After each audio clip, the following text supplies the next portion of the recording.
One of the most common questions I get as an extreme minimalist is what I do with my kitchen, because I think kitchen items can be one of the biggest places where clutter can accumulate, and you can pile up things that you think you need for certain occasions or to entertain people or to make certain specialty items. And kitchen items tend to be big and clunky and take up space and often very fragile. And when you are looking to minimize, the kitchen can be a great place to start, because I think we tend to hold on to a lot of things because we're told that we should hold on to them, or that we need them, or that we might have a certain circumstance come up one day, or that we want to be able to entertain properly or just show off in a certain way. And while I certainly will never speak poorly about being able to host a dinner and entertain people properly and have just a nice connection over food, because this is one of the oldest things we've done as human beings, and it is a very healthy and good thing to do, I do think that we oftentimes can hold on to a lot of things that we don't need, and kitchen items tend to be clunky and just fragile and take up space, and can often have like weird sentimental things tied to them, or we just hold them onto them because, again, we just think that we need to have them. But I live with a lot less, and granted, I do not entertain, I do not have people over, I am an introvert, I do not, while I will go to other lovely friends' homes who like to host dinner, hosting dinner is just not something that's fun or enjoyable for me, so I don't force myself to do it. But even cooking for an individual, or say just maybe sometimes I have one person over or a significant other or something of that nature, I tend to have a lot less than the typical adult, if you will, but I still have everything I need to be able to prepare my own food. I'm not eating out 7 days a week. I never order takeout. I think that's a waste of money, especially like Uber Eats and DoorDash. Like, why are we spending so much money and resources on that? So I have everything in my entire kitchen on this yoga mat for you. I'm going to give you a quick tour. If you saw my Ultra Minimalist home tour, I did go over briefly everything in there, but I thought I would do a little bit more of a deep dive so that you can get exactly what is in my kitchen. I do not have anything stowed away or not shown here. This literally is my entire kitchen set. So I'm going to go through that with you today. Starting over here, I have cookware. I have a large pasta pot. This one is for sauteing. I cook potatoes almost every single day, and all of my veggies go in here as well. And then I have this little guy for making rice. I don't have a rice cooker because I'm only just cooking for myself, so I don't need to make giant portions at once. This always makes as much as I need. And then if I'm cooking something smaller like sauce for pasta or soup, that goes in this one as well. So those are the only 3 cookware things I have. I have even lived with just one pot before that for a couple years, but it was kind of annoying because it was like not quite big enough for pasta, and so it would boil over sometimes. This one is really, of the 3, probably gets used the least, but when I do make pasta, which usually ends up about once a week, I'm really happy to have that. The other ones really wouldn't work for pasta. But as far as these 2, I use these probably almost every day. I've mentioned before, I eat almost the same thing every day for simplicity's sake, and I don't get sick of things. So some combination of rice and potatoes and veggies happens in those 2 pots. I got that set at Target. It was a non-stick but non-toxic non-stick, and it's worked really great. They were not overly expensive, and I've had them a few years now, and they are working fine for me. So that's it for cookware. Moving on to like miscellaneous things you need in a kitchen. I've got a strainer for when I make pasta. That's really all it ever gets used for, but also when I'm washing things like spinach or lettuce or other greens or green beans or whatnot, this is useful for that as well. I used to have a salad spinner way back in the day, and it was plastic, it always broke, and it was like, yeah, it's cool, it's helpful, and it gets it all dry and like works, but it was just clunky to move around, and I feel like it's just kind of lazy. Like, I can wash lettuce by hand and then let it, you know, shake it off. And if there's a little water left on it, like, it's okay. You can dab it with a towel if you like, but honestly, I don't need my lettuce to be bone dry. Like if it's a little wet after I washed it, I really don't care. So strainer. Moving on, this was actually a gift from one of my students. It's really cute, but it actually matched the dishes that I already had from Target. It's like the same set. The student gave this to me for Christmas. It says sugar on it. I don't keep like stored sugar in my house. I don't bake, but this is useful if I'm making like a little salad dressing sauce. I usually make my own salad dressings from either tahini and lemon juice or avocado mashed up with mustard, which sounds kind of gross, but it's actually really good. Or just like maple syrup and Dijon mustard. It is another one, usually just 2 ingredients, super simple, but this is nice for mixing that in. If I happen to need to store anything, it's got a nice little lid, but honestly, I don't usually typically store things in it. It's just nice for making sauces or whatnot. Measuring cups. I don't bake, I'm lazy. I think it would be an awesome thing to learn how to bake, but it's one of those things I've told myself, oh yeah, I'm gonna learn how to bake this winter when it's all like goes in. I just don't do it. But when I make rice, you have to measure out the 2-to-1 ratio. It's really all this ever gets used for, but it is useful because I make rice every single day. So measuring cup.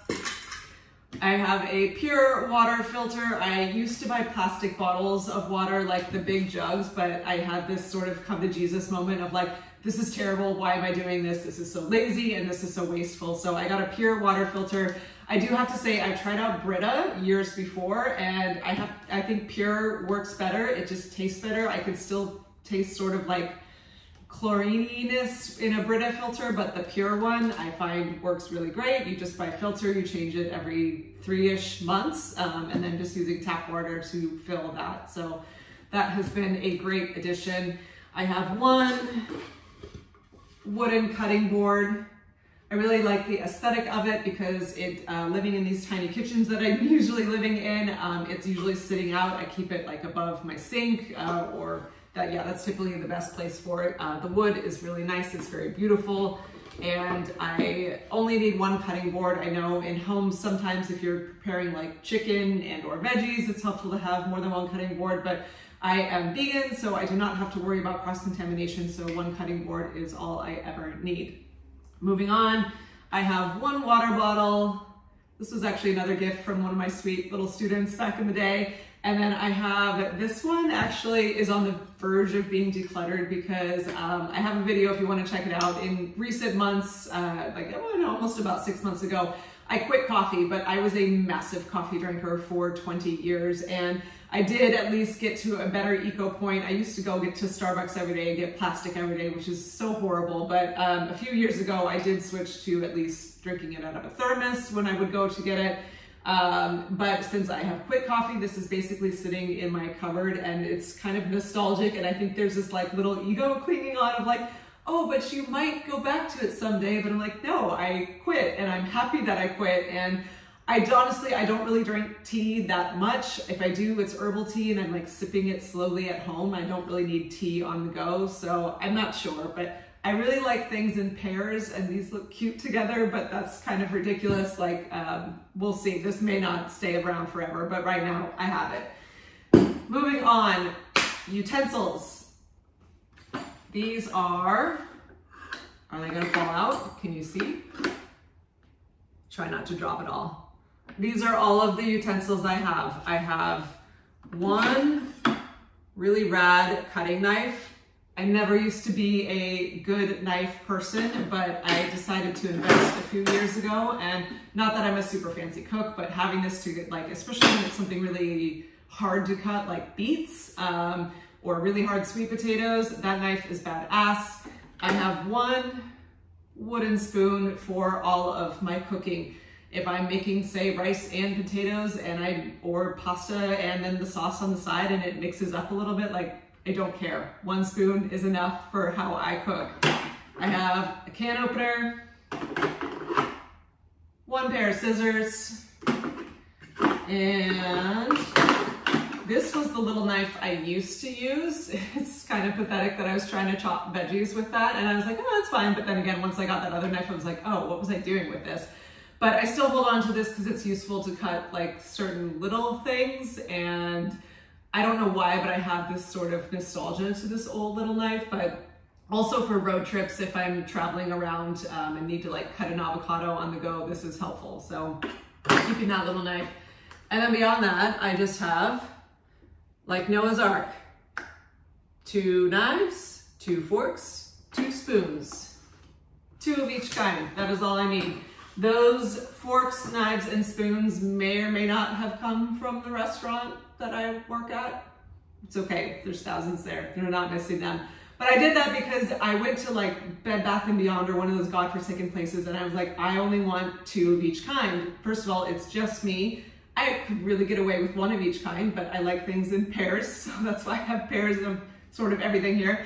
But they're like, everything is just so excessive in this country. Like the smallest pack of anything I could find was like 6 forks and 6 knives and this kind of knife and big forks and little forks and, you know, big spoons and little spoons. I'm like, I don't want that. It was too much. It was so annoying. I couldn't find just like individual ones. So I took this from my restaurant. Sorry, don't tell my boss. They're not missing them, but maybe when if I ever move into my full-time travel, I will donate them back to the restaurant, we'll see. But for now, no one's missing them. But that is all of the utensils I need. I think that's one thing it drives me almost crazy when you go into someone's home, like, why do you need 47 forks? I think people end up with these and they're just, oh yeah, just in case. But I'm like, yeah, some people do entertain and have big dinner parties, and it's maybe useful to have as many as they do, but some people, like, it's just one of those things you accumulate over the year and you're like, why do I have 30 knives? Like, will you ever have 30 people in your home using a knife? Like, probably not. You could probably let some of that go and like free the space and just give yourself a little breathing room. Every little thing that you can let go of, these things that just pile up and you don't think about, yeah, if you let go of 14 spoons, like, you will feel that energetic weight lifted off your shoulder. It sounds silly, but I think it's true. So maybe you don't need to go as extreme as just 2 forks, 2 knives, and 2 spoons like I am, but you could probably pare it back and feel better about that. Okay, moving on. Next category, appliances. I don't have any. I have no kitchen appliances whatsoever. There's nothing hiding. It's all shown here. I do not have a toaster. I do not have a blender. I do not have an immersion blender. I do not have a hand mixer thing. I do not have a coffee maker because I quit drinking coffee, and actually, pathetically, in the 20 years that I drank coffee, I never had a coffee maker either because I was bougie and wanted to go spend $7 on my oat milk latte at the coffee shop. But I don't do that anymore, and so there is no need for coffee paraphernalia regardless. I don't have a waffle maker. I don't know what the hell, there's so many kitchen appliances out there and gadgets and things that do just one specific thing. And I think that is so wasteful, and it's a waste of money, it's a waste of space, and it's a waste of just plastic and all the things that you use to make that. Like, if you're a star baker and you do really fancy things and you need certain things for that, like, yeah, okay, cool. But I think a lot of kitchen gadgets like sit around and just do one thing, or you barely use it, or you buy it with that like New Year's resolution intention, like, oh yeah, I'm gonna juice every day and mix celery juice every day. And so you buy this big, gigantic, ridiculous juicer, and then you find out how annoying it is to make celery juice and how kind of gross it is actually, and or very expensive. And so your juicer just sits in a cabinet and does nothing and takes up space, and you spent $500 on it. I don't even have a blender. People think like, oh, you're vegan, you must like love smoothies, right? Well, no, I don't really like smoothies. Like, if I'm served one or something, like every once in a while, if it's like July and it's hot, like, yeah, a mango smoothie sounds awesome. But on a day-to-day basis, I would rather chew my food. I like eating food as in whole form. Like, I want to eat this apple. I don't want to eat apple mush. So smoothies are not my jam, so don't need a blender. Every once in a while, I buy some gluten-free bread to make toast, but I will just use the saute pan. If you just do it on a medium, lowish heat, it takes a little bit longer than a toaster. It's just some patience, but it toasted up just fine. I hate things that do just one thing. So kitchen gadgets, appliances, I have absolutely none, and I have absolutely no need for them. Moving on to the last category, dishes. I have 2 bowls. Little cereal, oatmeal, fruit bowls, if you will. And I have 2 plates and 2 mugs for tea And I usually like to have like my dessert at the end of the night. I like mixed nuts. That's like my savory satiating thing. And this is my little dessert bowl that I'll serve that out of. And 2 glass mason jars for drinking water. People have often asked what kind of beverages I'm into, and for whatever reason, it's not like a staunch stoic thing of like, oh, I resist all beverages. Like, flavored beverages just don't interest me. I drink water, and that's really it. When I was drinking coffee, it was water or coffee. Every once in a while, I have herbal tea. And again, I'm not just depriving myself for the sake of like trying to be all like self-righteous or whatever. Like, I just don't like soda. I don't drink alcohol. I don't, the flavored, like fancy, like, what is it? Liquid death, like that I see people drinking, or like just fancy, what's that other, LaCroix, those like soda bubbly waters. Like, none of that is interest to me. Like, if I want flavor, I want food, and I drink to, keep myself hydrated just from water, but I have really no interest in other beverages, and I think those can get really, really expensive. So I'm happy that I don't have that kind of on my repertoire of things I consume, because I think it's very expensive, and oftentimes those things are coming in plastic bottles, which is incredibly wasteful. Or even if it's, aluminum or wherever, there's single serve things that go straight in the trash, and maybe it gets recycled, but maybe not. And I just don't think that's necessary. I think it's kind of a luxury item that has gone a little bit too far. It's okay, it's nice to enjoy treats every once in a while, but you go to grocery stores or things like Costco and you see these big 24, 48 pack things that people are buying, and it's just part of their daily regime.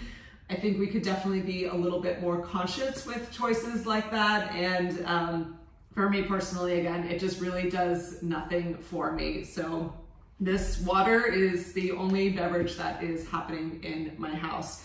That whole dish set is also from Target. I think almost everything in here is from Target, to be honest.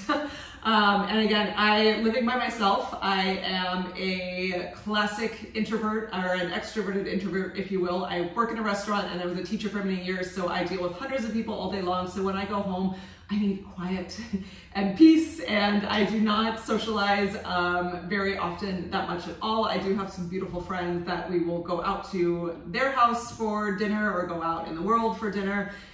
Cooking, entertaining is just not fun for me, or just anything I want to really do. Every once in a while, if I have one friend over, sometimes we'll share a meal, or if I am dating someone, and that is a little bit fun to cook for a significant other sometimes for me. So that is why I keep 2 of each kind. But honestly, it's really most of the time just me, but I still hold on to the pairs because just aesthetically I like it. And then, if I do want to have one person, it works.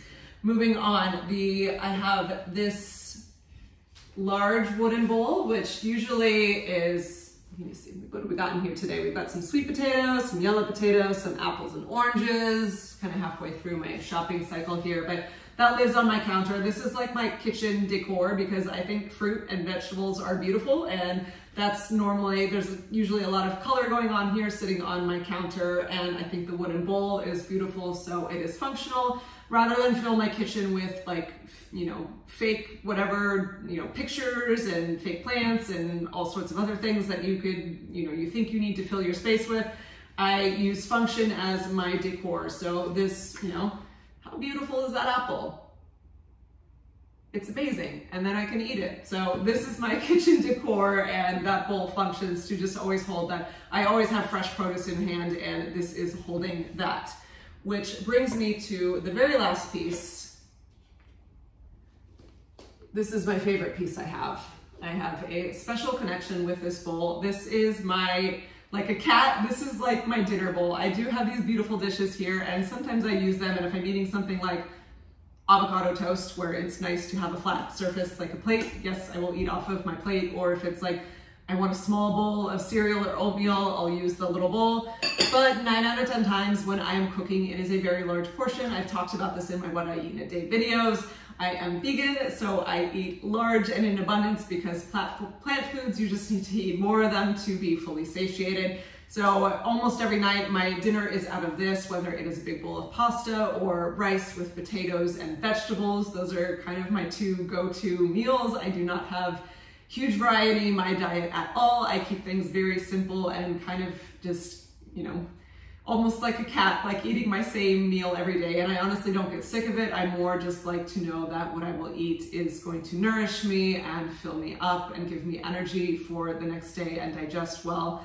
And so so I do eat these larger portions for lunch and dinner, and or a big bowl of fruit in the morning. And it is always out of this bowl. And I have a special connection with this bowl for an interesting reason. There was a couple times, I did twice. There's a monastery, a really beautiful monastery that was started by Thich Nhat Hanh here in Deer Park. Or it's called Deer Park Monastery. It's in Escondido, which is about 45 minutes inland from San Diego, where I am.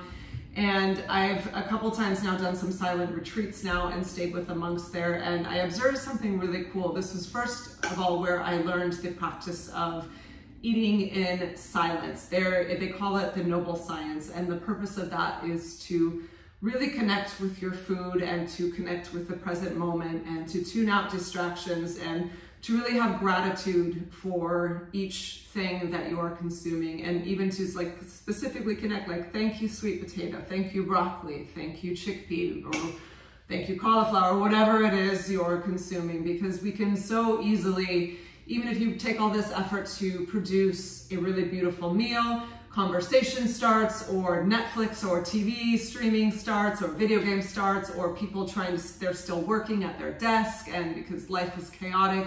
And not that, you know, I think conversation's of course the best option of these, but it can still take you out of the present moment. It can still take you out of connecting with your food, and we can just gobble it up through it. And in Western countries where we have the privilege, for the most part, there are of course exceptions to this in certain areas, but for the most people in developed Western nations are never without food, or never even have to face the idea of not having food. And so it's just eat, gobble through it. And when you slow down and take out all of the distractions and are in complete silence, which sounds maybe horrible or awkward or boring to a lot of people, it can really pull you into the present moment and connecting with your food and having gratitude for it, and coming back to the simplicity of like how wonderful it is I get to be alive and I get to enjoy this nourishment and give thanks to the earth for providing that nourishment. And that's definitely a beautiful practice that I've adopted and feels right to me. So most nights I am at home alone eating my dinner in silence, and that probably sounds